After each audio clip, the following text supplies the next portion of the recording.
Good morning sa inyong lahat. In this video, I will show you the process on how to apply for a Schengen visa. Isa. Requirements. When your company asks you to process your visa, all you have to do is report to them and fill up some forms which you can find below. Present also your Philippine passport and Siemens book as these are included in the requirements. These documents will be taken care of by your shipping agency since they already have a checklist in hand. Remember that we are Filipino seafarers and our visa application process is far more different and simpler too than others who want to go to any Schengen states for vacation. Before you go to the visa center office, double check the requirements you'll need. Number 1 requirements are visa application form. Make sure it is completed and personally signed. Number 2. Recent photo. Not older than 3 months. The photo size is 35 x 45 colored and white background. Number 3. Valid passport. Validity of not less than 3 months with at least 2 blank pages. Previous passport if applicable, especially if you have a valid Schengen visa before. Make sure you have a photocopy of your Siemens book before you go to the visa center office. Number 4. Valid Siemens book. Make sure also you have a photocopy of your Siemens book before you go to the visa center office. Number 5. Visa fee. 4,790.00 pesos. Number 6. Guarantee letter. From your local manning agency. Number 7. Letter from Principal Shipping Agency, or the OEC, or also known as the Overseas Employment Contract. Number 8. Your company contract. Make sure you signed it and have a copy of your company contract and also get a photocopy of it. Number 9. Flight details. Bring your flight details if you have already a plane ticket just to have a fast transaction for delivery of your visa once it is approved. Number 10. Pen and envelope. For you to put all your papers and other things. 2.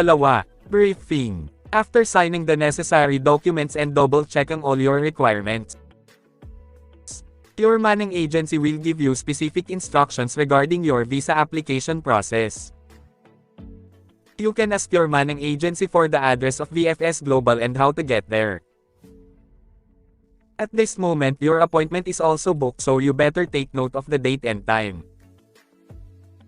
Pay close attention and ask questions if you don't understand something. Sabi nga nila, hindi masama ang magtanong. Your office will also give you the application fee together with all the requirements mentioned above inside a brown envelope. You may notice that a passport size photograph is required. 3. Appearance. VFS Global Philippines is located at Mezzanine Floor, Eco Plaza Building, Don Chino Rosas Avenue, X, Makati, Calacang, Maynila, Philippines. You must be at least 15 minutes earlier than your appointed schedule. The guard will call all applicants ahead of time, so you must always be attentive. Don't worry if you can't have breakfast at home since there is a cafeteria on the ground floor where you can eat while waiting. Once your schedule is called out, follow the guard's instructions. They can be very strict at times, so it's very helpful if you just remain obedient to them. In the reception area, the visa center staff will have your documents and be checked to ensure that you have all the necessary requirements. In this situation, they have a few questions regarding your papers, so pay attention to that. They used to be very strict with your ID picture. It is important to have a passport-size ID so that you cannot spend there any money and delay your application.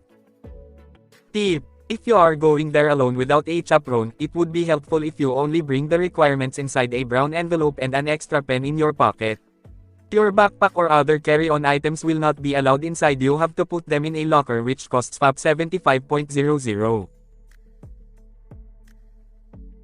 5. Schengen Visa Application Center. Here, you only need to wait for your number to flash on the monitor. In the meantime, take your seats and just relax. I remember we filled out another short form and also the LBC form.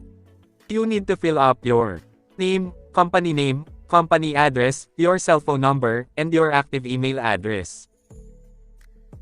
Anyway, it would be very easy once you're there. Once the cashier called your number, you will submit all requirements including the payment of your visa. Pass or fail, your fee will not be refunded. An SMS tracking service will be offered for ₱150. You will receive an automated feedback message at various stages of your visa process. Important: if you have an old or expired passport containing a valid Schengen visa, the application center will require you to submit these two together with your other requirements.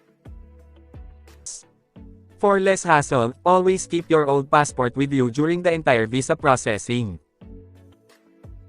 They will ask you if you want to personally collect your passport, have someone fetch it on your behalf, or option for a delivery service that requires a fee of ₱40.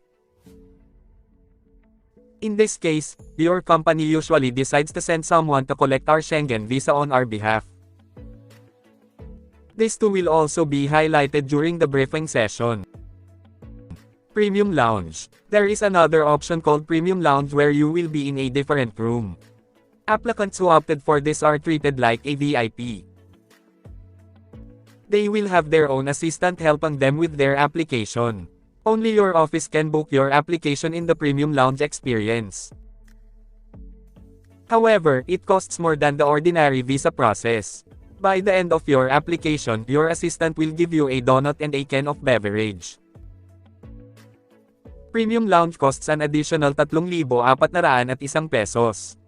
Add this to your normal visa fee and you will pay a total of ₱7,861. 6. Biometrics. After submitting your documents and paying that at the cashier, you need to wait again for biometrics, which is just in the same room. Proceed directly once your name is called. They will scan your fingerprints, which will be stored in the database, and request them to clarify your full name and birthday. Caution: using your mobile phone and taking pictures trying to call inside the facility is strictly prohibited. I managed to take some photos before they told me so.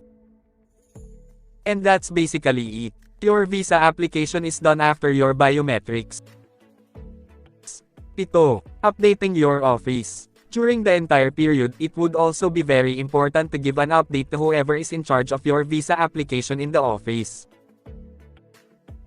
This includes the time of your arrival at VFS Global and upon completion of your appointment. If any problems arise, inform them immediately either through call or text. Additionally, if you finish your application, you also need to report to the office and give them back some of the documents that VFS Global returned to you. 8. Tracking your application. Legal processing time is 15 calendar days. Sometimes, it could take more than 30 days. You can track your application through VFS's website. You only need to enter your reference number and last name to do this. Alternatively, an SMS will also be sent to you if you opted for it during your application. Sham. Releasing and collecting. This won't be much of a problem since your company will take care of it. Once BFS Global sends you a message regarding the collection of your passport. Once you receive a confirm